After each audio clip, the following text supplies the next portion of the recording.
ที่2 ธันวาซึ่งเป็นวันศาสตร์ที่มีเกียรติสง่างามของศาสตร์เฮาห่วงต้น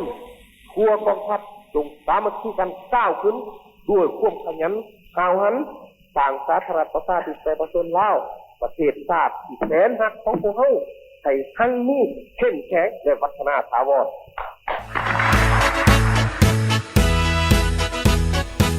ชาติลาวแม่นชาติหนึ่งที่มีประวัติศาสตร์มาอย่างยาวนานหลายพันปีมีมูลเชื่อที่สง่าองอาจแห่งการต่อสู้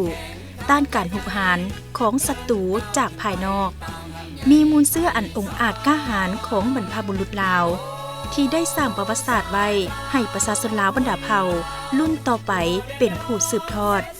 โดยเฉพาะแม่นพรรคประชาชนปฏิวัติลาวที่ได้นำพากองทัพและประชาชนลาวบรรดาเผ่าลุกขึ้นต่อสู้อย่างพิลาอาจหาญเพื่อต้านการหุกหาญการครอบครองของพวกจักรพรรดิลาเมืองขึ้นทั้งแบบเก่าและแบบใหม่สามารถญาติได้ผลงานไสสนะอันใหญ่หลวงเป็นเก้าๆมาและสามารถปลดปล่อยประเทศชาติได้อย่างมีไสในวันที่2 ธันวาคม 1975 วันที่ 2 ธันวาคม 1975 ซึ่งเป็นวันที่มีความหมายสำคัญสำหรับทั่วภาคทั่วรัฐและทั่วปวงชนลาวทั้งชาติเป็นวันแห่งไสสนะอันยิ่งใหญ่ในประวัติศาสตร์แห่งการต่อสู้เป็นหลายพันปีของชาติลาวเฮาแม้นวันที่ประชาชนลาวบรรดาเผ่าได้มีอิสรภาพและเป็นเจ้าของประเทศชาติอย่างแท้จริงทั้งเป็นวันแห่งการก้าวสู่ยุคสมัยใหม่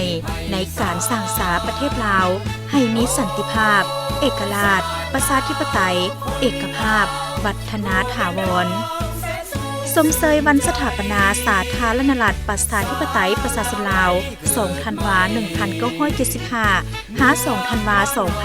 2025 ครบรอบ 50 ปีอย่างสุดใจ